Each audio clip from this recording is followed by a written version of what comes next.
நான் உட்காரும் போது கொட்டாய் விடுவேன். இல்லைண்ணே, நேற்று வந்து காரசாரமாக வந்து சட்டமன்றம் நடந்து முடிஞ்சிருக்கு.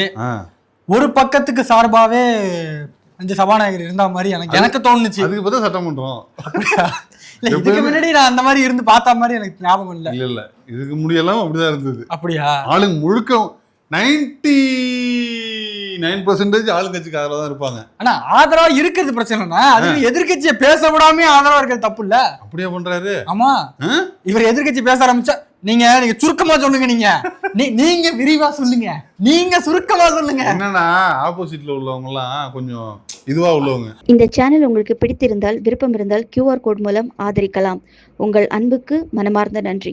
அரசியல் படுத்தப்பட்ட எக்ஸ்பீரியன்ஸ்டான ஆட்கள் ஏற்கனவே. ஏன்னா அவரு சபாநாயகர் இப்ப ஒண்ணு இல்ல, ஆப்போசிட்ல இருக்காங்கல்ல அந்த எதிர்கட்சி, அவங்க எல்லாருமே அவருக்கு தெரியும். ஏன்னா அவருக்கே ஒரு புது அரசியல் அனுபவம் இருக்கு. சரி, அதனால அவங்க எல்லாம் யாரு என்ன அப்படிங்கிறது தெரியும். நீங்க சொல்லணும்னு நினைச்சா கிறிஸ்துவ சொல்லலாம், ஆனா வேணும்னு ரொம்ப வளர்க்கறதுனே பேசிக்கிடாதீங்க. அதனால சின்ன போயிடுவா, பார்த்து முடிச்சு விடுங்க, பயமுறுத்தாதீங்க. இப்போ அதாவது இவருக்கு என்ன ஆகி போச்சுன்னா, சபாநாயகருக்கு நான் சபாநாயகர் வேலையும் பார்க்கணும், 2 பேருக்கு பஞ்சாயத்தும் பண்ணணும், ஆளுங்கட்சிக்கு முட்டும் கொடுக்கணும், அவங்க பேசுற தப்ப நான் இங்க வந்து முட்டு கொடுத்தும் பேசணும் அப்படின்னு இத்தனை பொறுப்பாகி போச்சு அவருக்கு. கரெக்ட் தான். என்னன்னா அது சட்டமன்றமா இல்ல டீ கடையானே தெரியல. ஆமா இல்ல, ஆமா, வீட்டு பிரச்சனை, திண்ணை பிரச்சனை, புரணி பேசுறது, சொந்த வெறுப்பு இதெல்லாம் கொண்டு வச்சு சட்டமன்றத்துல பேசிட்டு இருக்காங்க. சட்டமன்றம்ங்கிறது எதுக்கு? தமிழ்நாட்டோட பிரச்சனைகளை பேசுறது, தமிழ்நாட்டு உரிமைகளை பேசுறது, மாநில வளர்ச்சிக்கு என்னென்ன பண்ணணுமோ அதை பேசுறது, அதுக்காக உள்ளது சட்டமன்றம். இங்க என்னன்னா நீ என்னன்னா உங்க அப்பாட்ட போய் கேளுன்றது, நீ என்னன்னா உங்க மாமனாட்ட போய் கேளுன்றது, அதெல்லாம் வீட்டு பிரச்சனை, அதெல்லாம் வீட்டோட வச்சுக்கணும். ஆமா, அதை கொண்டாந்து வச்சு சபையில பேசிக்கிட்டு நல்லாவா இருக்கு அதெல்லாம்? அது வந்து அது டாபிக்கு ரெலவெண்டாவும் இல்ல. ஆமா, சம்பந்தமே இல்லாம காவிரி பிரச்சனையை பேசிட்டு இருக்கும் பொழுது சம்பந்தமே இல்லாம டீலிமிட்டேஷனை பத்தி பேசுறது. ஆமா, டீலிமிட்டேஷன் இப்ப என்ன பிரச்சனை? அதை முதல்ல ஆரம்பிச்சதே திமுக தான். டீலிமிட்டேஷன் வந்தப்போ அதை பத்தி பேசல. ஆமா, வாயை திறக்கல. அதாவது இப்ப எவ்வளவு கடுப்பா இருக்கு உங்களுக்கு. நாங்க எல்லா விஷயத்துக்கும் கருத்து சொல்லுங்க விஜய் கேட்ட போது வாய் மூடி மௌனியாக இருந்துகிட்டு இப்ப சட்டமன்றத்தில் அழுவுறீங்களா? தெரியுதா? இப்ப தெரியுதா? ஒரு விஷயத்துக்கு கருத்து சொல்லணும் எவ்வளவு கோவம் வரும்னு தெரியுதா? இதை காட்டவே இந்த திருவிளையாடல் அப்படின்னு இப்ப திமுக சொல்லிட்டு. அதாவது இது எப்படி ஆகி போச்சுன்னா, அந்த வசல்ராஜ் MBBSல இவர் சொல்ற கமல் சொல்லுவார்ல, இங்க பாரு கேள்வி கேட்கறது ஈஸி, பதில் சொல்றது எவ்வளவு கஷ்டம் தெரியுமா? அந்த மாதிரி ஆகி போச்சு.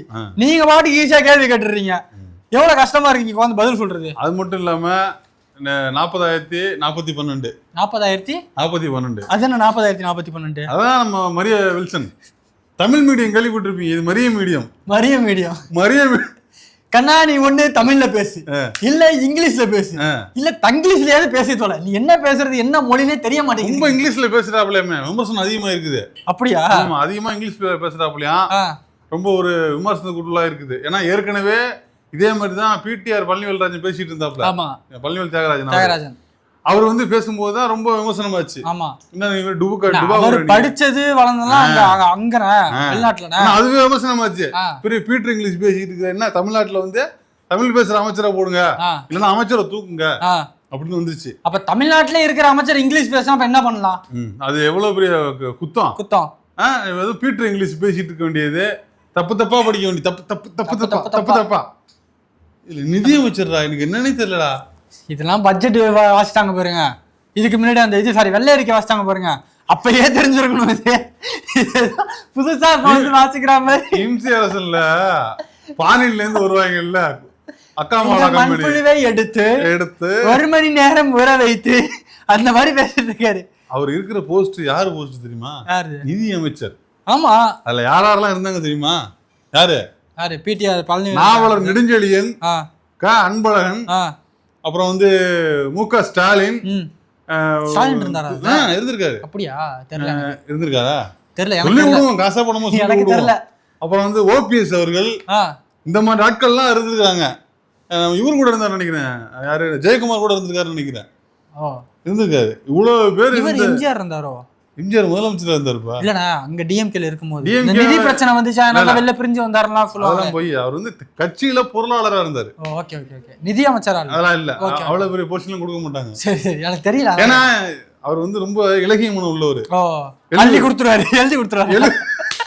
இடத்துல எழுதி கொடுத்துருவாப்புல. யாராவது வந்து கேட்டாங்கன்னா, அது பெண்களா இருந்தாங்கன்னு வச்சுக்கீங்க, அவரால் தாங்கவே முடியாது. பெண்களுக்கு ஒண்ணுன்னா அவரால் துடிச்சு போயிடுவாப்புல. உனக்கு வேணுமா இது வரைக்கும் இது பிரச்சனை கிடையாது, இது வரைக்கும் இது சென்சார் கிடையாது. பண்ண புத்தி நான் வந்து ப்ரொடெக்ட் பண்றாருண்ணா. எங்க வச்சு ப்ரொடெக்ட் பண்றாரு? இப்படிதானே அம்மா இங்க தான் முடியும், அப்படிதானே காப்பாத்துவாரு. அம்மா இங்க வந்து இல்லண்ணா படைகள்ல அப்படிதானே காப்பாத்துவாரு. அவர் வந்து பெண்கள்னா வந்து மட்டையா மடிஞ்சிடுவாருங்கிறதுனால அவர்கிட்ட வந்து நிதி மட்டும் அவர்கிட்ட கொடுக்கலாம். கொடுத்துருந்தாங்கன்னா தமிழ்நாடு என்னைக்கே காலியா இருக்கும். இல்ல நல்ல எண்ணத்தில் அடிப்படையா சொல்றேன்.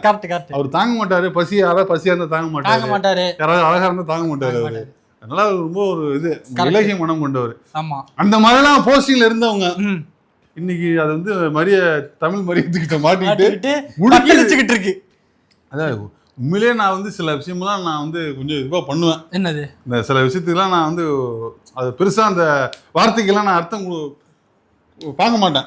அவருக்கு வார்த்தையோட கடந்து போயிடுவேன். சரி, அதெல்லாம் அந்த வார்த்தையெல்லாம் இப்போ நினைக்கும் பொழுது உண்மையில அதை வந்து நான் ரொம்ப ஸ்ட்ரெஸ் பண்ணி நான் பாக்குறேன். இது என்ன வார்த்தை? இது எந்த டிக்ஷனரியில போய் கண்டுபிடிக்கல. இல்ல அந்த வார்த்தையோட வேல்யூடா, கால கொடுமைன்னு ஒரு வார்த்தை இருக்குல்ல, ஆமா, அதெல்லாம் நான் முன்னாடி கடந்து போயிடுவேன். கால கொடுமைடா, இப்பதான் அது வந்து அடிக்கடி என்னன்னு தெரியுது எனக்கு. கருமம், கரெக்ட் தான், இப்படிலாம் இருக்குல்ல, கருமாந்திரம்டா. அந்த வார்த்தையெல்லாம் நான் முன்னாடி கவனிச்சது இல்ல. அந்த வார்த்தையோட வேல்யூ என்ன ஆயிடுச்சுன்னா இப்போ வந்து அத பாக்கும்போது இயல்பா நமக்கே வருது. இல்ல ஆமா வந்துருதுல, என்னடா அது கால கொடுமையா இருக்கு அப்படிங்கிற மாதிரி அப்படி வந்து நிக்குது. அது மாதிரி பட்ஜெட் வாசிச்சிருக்காங்க, ஒண்ணுத்துக்கும் உருப்படியான பட்ஜெட் இல்ல. ஏன்னா பட்ஜெட் அப்படின்னா நம்ம வந்து இது வரைக்கும் என்னென்ன பண்ண போறோம், இப்ப நம்ம வீட்டுக்கு மாசம் பட்ஜெட் போடுறோம். ஆமா, ஆனா அரசுக்கு வந்து வருஷத்துக்கு பட்ஜெட் போடுவாங்க. என்னென்ன பண்ண போறோம், புதுசா என்ன பண்ண போறோம் அப்படின்னு கொடுக்கணும். ஆனால் இந்த அரசு ஒண்ணு கூட புதுசா பண்ணல, ஏற்கனவே இருந்தது தூக்கி விட்டுருக்குது. இன்னொன்னு ஏற்கனவே இருந்த பட்ஜெட்ல சில பட்ஜெட்டை வந்து குறைச்சு விட்டுருக்காங்க, பேரை மாத்திருக்காங்க. அதுல கேவலம் இல்லையா? பேரை நீ எப்ப மாத்தலாம்? பேரை மாத்தாது இல்ல, ஏற்கனவே உள்ள ஒரு திட்டத்துல ஏதாவது புதுசா ஒண்ணு இம்ப்ளிமெண்ட் பண்ணி அதை வச்சுனா நீ அதை மாத்துறதுல ஒரு அர்த்தம். நீங்க பேரையே மாத்திட்டீங்கயா, சரி விடுங்க, பேரை மாத்திட்டீங்க, அதை கூட ஏதோ அக்செப்ட் பண்ணிக்கிறோம், விடுங்க. ஆனா ஏன் டிஎம்கே பீரியட்ல கொண்டு வந்த திட்டத்துக்கு மட்டும் பேரை மாத்துறீங்க? அம்மா உணவகம் ஏடிஎம்கே கொண்டு வந்துதானே, அதுக்கு ஏன் பேரை மாத்தல? எங்களுக்கு ஒண்ணும் கிடையாது. டிஎம்கே மேல மட்டும் தான் எங்களுக்கு ஒண்ணும். அதனால நாங்க அப்படிதான் மாத்துவோம். எங்களுக்கு சொல்லி தரல அப்படி அகராதியில ஒண்ணு கொண்டு போனா சென்ட்ரல் ரயில்வே ஸ்டேஷன் பேர் அதெல்லாம் மாத்திடுவாங்களா? அதை ஏற்கனவே மாத்திட்டாங்களே. என்ன மாத்தி? இது தெரியாதா உனக்கு? என்ன மாத்தினாங்க? புரட்சி தலைவர் டாக்டர் பொன்மலை செம்மல் எம்ஜிஆர் அது மாத்தினதுன்னா இப்ப இவங்க வந்து சொல்றான் என்னத்த மாத்தணும்? வெற்றி சென்ட்ரல் ரயில் நிலையம். அதுதான் நல்லா அழகா இருக்குது. புரட்சி தலைவர் டாக்டர் பொன்மலை செம்மல் டாக்டர் புரட்சி தலைவர் எம்ஜிஆர் ரயில் பேருந்து நிலையம் சின்னது அழகா இருக்கு. அழகா இருக்கு. அப்பனா அந்த கிளாம்பாக்கத்துல ஒரு பஸ் ஸ்டாண்ட் இருக்கு, அது கலைஞர் பஸ் ஸ்டாண்ட் தம்பி. அதுக்கு அதுவும் அதை மாத்திட்டாங்களே. அதே மாத்திரீங்க. அயோத்திதாசர் பண்டிதர் பேருந்து நிலையம் மாத்திட்டாங்க. அப்படியா? முறையிலாகி விட்டாங்க. நான் இது பார்த்தேன், அப்துல் கலாம் பேருந்து நிலையம் இது பார்த்தேனா, மீன் பார்த்தேனா. நாளைக்கே நீ ஒண்ணு போட்டு விட்டு உன் பேர்ல ஒண்ணு போட்டு விடு. எங்க போய் நிக்க? நேற்று இவரு வேற நம்ம யாரோ ஒருத்தர் பேசினாங்க, அனைத்து கட்சி கூட்டத்தை எதுக்கு தனியாக கூட்ட வேண்டும்? யாரு? ராஜ்மோகன் ஐயா. ஐயா புலவர் அந்த குரூப்லயே நல்லா பேச தெரியும்னு நம்புற ஒரு ஆள் நம்ப வச்சது, நம்ப வச்சிருக்காங்க. அவருக்கு நல்லா பேச தெரியும் நம்ப வச்சிருக்காங்க. நான் நம்ப தயாரா இல்ல. நல்லா பேசக்கூடிய ஒரு ஆள் அப்படி சொல்லலாம். அப்படி சொல்லலாம். இது கரெக்டா? பேசக்கூடிய ஒரு ஆள், கரெக்டான டேக்ல அவன கரெக்ட். அவர்தான் பேசக்கூடிய ஒரு ஆள், நல்லா பேசுறாப்புல கிடையாது. அவர் என்ன பண்றாப்புல, ஏஞ்சி ரொம்ப புத்திசாலித்தனமா வடிவேலு அப்படி அந்த அரசு படத்துல கோட்டை போட்டுட்டு வர மாதிரி வந்து அனைத்து கட்சி கூட்டத்தை நீங்க ஏன் இங்கேயே கூட்டக்கூடாது? அனைத்து கட்சிகளும் இங்கேயே இருக்கின்றனவே, எதற்கு வெளியே போய் கூட்ட வேண்டும் அப்படின்னு ரொம்ப புத்திசாலித்தனமா பேசுற மாதிரி. இதுவே அங்க டக்குனு எதிர்கட்சி ஏஞ்சி அனைத்து கட்சி இங்க கூட்டணும் என்றால் எல்லா கட்சிக்காரங்களும் வரணும் இல்லையா? அப்ப உங்க கூட்டணியில இருக்கிற காங்கிரஸ்காரங்க எங்க? அப்படி உங்க கூட்டணியில இருக்கிற வைகோ எங்க அப்படின்னு கேட்கணும் இல்லையா? ஆமா. இல்ல பிரச்சனை என்னன்னா, அவர் வந்து ஒரு சிறுபிள்ளை. அவர் ராஜ்மோகனா இல்ல டேஷ் மோகனான்னு உங்களுக்கு தெரியாது. என்னன்னா டேஷ்லாம் இப்ப வந்து இதாயிடுச்சு, சட்டமன்ற பார்லிமெண்டரி வீடு ஆயிடுச்சு தம்பி. ஓகே, அப்பாரு மாமனாரு எல்லாமே அவருங்கிறதே பார்லிமெண்டரி ஆயிடுச்சு. டேஷ்ங்கிறது ஒண்ணும் இல்லையா? எங்க முதலமைச்சரே பேசுறாப்ல. அதனால அது ஒண்ணும் கிடையாது. சரி. அனைத்து கட்சிங்கிறது என்னன்னா, அனைத்து கட்சிகளும் காவிரிக்காக குரல் கொடுக்கிற அனைத்து கட்சிகளும் ஒன்றிணைய வேண்டும். அப்ப சட்டமன்றத்தில் யார் இருப்பா? அந்த கட்சிகளோட பிரதிநிதிகள். அந்த கட்சி முடிவெடுக்க வேண்டியது யார் எடுப்பா? அந்த கட்சியோட தலைவர்கள் தான் ஒரு விஷயத்துக்கு முடிவெடுக்க முடியும். கட்சி தலைவர்கள் யாருமே அங்க இல்லையே. இல்ல ஸ்டாலின் இல்ல, வைகோ இல்ல, கம்யூனிஸ்ட் கட்சி தலைவர்கள் யாரும் கிடையாது, தலைவர் இல்ல, யாருமே கிடையாது. அப்ப இந்த சின்ன விஷயம் கூட தெரியாம ஆனா அவருக்கு பள்ளிக்கல்வித்துறை கொடுத்தீங்கன்னு தெரியல. அப்பனா அவர் ஒரு இதை மேற்கோள் காட்டி சொல்றாருன்னா இதுக்கு முன்னாடி இது நடந்திருக்கு அப்படின்ட்டு. இது போய் அதான் பொய், அதான் RSS விளங்குறது, அதான் பிஜேபி விளங்குறது. இதை எப்போது சிடிஆர் தானே பண்ணுவாரு. ஆமா, என்னன்னா நடந்திருக்கும். தீர்மானம் நிறைவேற்றும் பொழுது அப்படி தீர்மானம் நிறைவேற்றுவாங்க. கருத்தொரு முக்கியம் கொண்டு வர்றது, ஒத்த கருத்தை கொண்டு வர்றது, மீட்டிங் போடுறதெல்லாம் சட்டமன்றத்துக்கு அது வந்து ஒரு விவாதத்துக்கு வரணும். ஆமா, அதுதான் அதுக்கப்புறம் சட்டமன்றத்துக்கு போகணும். சட்டமன்றத்துக்கு போனதுக்கு அப்புறம் அது வந்து தீர்மானம் நிறைவேற்றப்படுதா இல்லைங்கிறது பிரதிநிதிகள் பண்ணலாம். தீர்மானங்கள் மசோதாக்கள் நிறைவேற்றும் பொழுதுதான் பிரதிநிதிகள் போதுமானது. அதுக்கெல்லாம் ரொம்ப காலம் டிஸ்கஸ் பண்ணி தான் கொண்டு வருவாங்க. அந்த டிஸ்கஷன் வெளில தான் நடக்கும். ஆமா, அந்த டிஸ்கஷன் உள்ள பண்ண முடியாது. ஸோ இது வந்து நல்லா காதுல பூ சுத்துற மாதிரி இந்த மாதிரி அரைக்கிறது இந்த மாதிரி வேலையெல்லாம் நம்மள்ட்ட காட்டுறாங்க. ஆனா எனக்கு இன்னொன்னு என்னன்னா, நடந்த சட்டமன்றத்துல எனக்கு ஒரு பாட்டு மட்டும் ரொம்ப ரொம்ப பிடிச்சிருந்துச்சு. காவேரி பிரச்சனை பேசுறாங்க. அப்ப எங்க நீர்வளத்துறை அமைச்சர் ஏஞ்சாரு பாருங்க, என்னங்கோ என்ன ஆதாரம் இல்லாம பேசுறீங்க, ஏதாவது ஆதாரத்தை கொண்டு வாங்க அப்படின்னு இருக்காரு. ஃபுல் ட்ரைனிங் எடுத்து வந்திருக்காங்க அவருக்கு. ஃபுல் ஃபயரா இறங்கிட்டாரு அவரு. இல்ல ஃபுல் பிராக்டிஸ் பண்ணி ஃபுல் ரிஹர்சல் பண்ணிட்டு வந்திருக்காங்க. இதுதான் பேச போறோம், இதான் பண்ண போறேன்ட்டு ரொம்ப ஃப்ளோல பேசுறாப்புல. ஆமா, இது இவருக்காக பேச தரலன்னு சொன்னீங்க. எனக்குலாம் நல்லா செம ஷாக்குண்ணே. அப்படியா? சித்திக்கு கோவம் வந்துருச்சுங்கிற மாதிரி இருந்துச்சு. கரெக்ட் தான். ஏன்னா அவர் ஏற்கனவே எம்எல்ஏ இருந்துக்கிறாப்ல, அவர் நம்மள்ட்ட நடிக்கிறாப்ல, அண்டர் பிளே பண்றாப்ல, பேச தெரியாத மாதிரி. இன்னொரு பிரச்சனை என்னன்னா, அந்த இந்த படம் மாதிரி சிங்கம் படம் மாதிரி சார் நான் சார்ஜ் எடுத்துக்கிறேன் அப்படின்னு ஸ்ப்ளெண்டர் பிளஸ் விட்டுட்டு புல்லட் எடுத்து சட்டமன்றத்துல பேசும்போது சப்ஜெக்டை மட்டும் பேசுறாங்க. என்ன சப்ஜெக்டோ அதை பத்தி மட்டும் பேசினா போதும். என்ன பிரச்சனைன்னா, வெளியில பேசும்பொழுது கண்டதையும் கேட்கறாங்க. அப்ப நம்மளால கண்டதையும் கமெண்ட் பண்ண பொழுது அது என்ன ஆயிடுதுன்னா, நம்ம ஆளுக்கு ஒரு வார்த்தை 87 அதெல்லாம் பிரச்சனை ஆயிடுது. அவருக்கு அது பேச தெரியல. அவர் வந்து இன்னசென்ட்டா பேசி போறாப்ல, ஜோவியலா அதை வச்சு கரகம் கட்டி அடிச்சு காலி பண்ணி விட்டுறாங்க. அதனால நீங்கள் உங்க தவை காலம் வந்து அறிவிக்கப்படாத ஒரு விதி என்னன்னா, புதிய ஆனந்த் பொதுவெளியில் பேச தடை விதிக்கப்பட்டுள்ளது. புதிய ஆனந்த் மட்டுமா? சில பேருக்கு, சில எல்லாரும் என்னங்க இல்ல இன்ன பிற ஆட்களுக்கும் தடை விதிக்கப்பட்டுள்ளதா என்று அறிய விரும்புகிறது இந்த சமூகம். சோ அப்படி இந்த அப்புறம் வேளாண் அமைச்சர் வேற பட்ஜெட்டை வாசிக்கானா பழைய அதிமுக காரங்க வாசிக்கிற மாதிரியே வாசிக்கிறாங்கப்பா. அம்மாவே புரட்சி தலைவியே அதுவே சொல்ல வந்தா அந்த இல்லண்ணா அவர்லண்ணா தனுஷ் ஒரு இதுல எஞ்சி இதுல மேடையில ஏறி பேசுவாரு. ஒரு அது என்ன புதுப்பேட்டை படத்துலயா தலைவரை புகழ்ந்து பேசிட்டு இருப்பாரு, அந்த மாதிரி பேசிட்டு இருக்காப்ல. டைலாக் ஞாபகம் வர மாட்டேங்குது. இல்ல பழைய நீ வந்து அப்புறமா தான் யோசிச்சேன், சரிதான் இது டிராமா தான் போல சொல்ற மாதிரி. பழைய அதிமுக காலத்துல எல்லாம் பட்ஜெட் வாசிக்கும் பொழுது ஃபர்ஸ்ட் 15 நிமிஷத்துக்கு அம்மாவை புகழ்ந்துருவாங்க, 5 நிமிஷத்துக்கு பட்ஜெட் வச்சுட்டு உட்காந்துருவாங்க. அதான் நடக்குவாங்க. இது திரும்ப ரிப்பீட் ஆகுது, வரலாறு திரும்புகிறது. நாங்க தான் சொல்லிட்டோம்ல ஆரம்பத்திலேயே, எங்கள் வழி எம்ஜிஆரின் வழியே, எங்கள் வழி அம்மாவின் வழியே. நேத்து ஓப்பனாவே சொல்லிட்டாப்ல ஆதவர்ஜுனா. என்ன சொன்னாப்ல? இது அம்மாவின் ஆட்சி, இது அம்மாவின், ஆமா இது அம்மாவின் வழி நின்று நடத்துகிற ஆட்சின்றாப்ல. அப்படியா? கேட்கலையா? அப்பதான் நான் சொன்னேன், நீங்க ஊதவே வேணாம், நீங்க ஊதாமலே எங்களுக்கு தெரிஞ்சு போச்சு முன்னாடியே. ஏன்னா எல்லா ஏடிஎம்கே காரங்களும் எல்லாத்தையும் ரிசைன் பண்ணிட்டு இங்க வந்துடுறாங்க. இப்ப டிவிகேங்கிறது ப்ரோ ஏடிஎம்கே, அதாவது ஏடிஎம்கே டிவிகேக்கு வரல, டிவிகே தான் ஏடிஎம்கேக்கு போயிருக்கு. இப்ப பார்க்க போனா அப்படிதான், ஏடிஎம் காரன் தான் டிவி காரனும் அதிகமா இருக்காங்க. ஆமா தம்பி, இப்ப வந்து ப்ரோ ஏடிஎம்கே ஆயிருச்சு. இப்ப ப்ரோ ஏடிஎம்கேனா ஏடிஎம்கே என்னவா இருக்கு?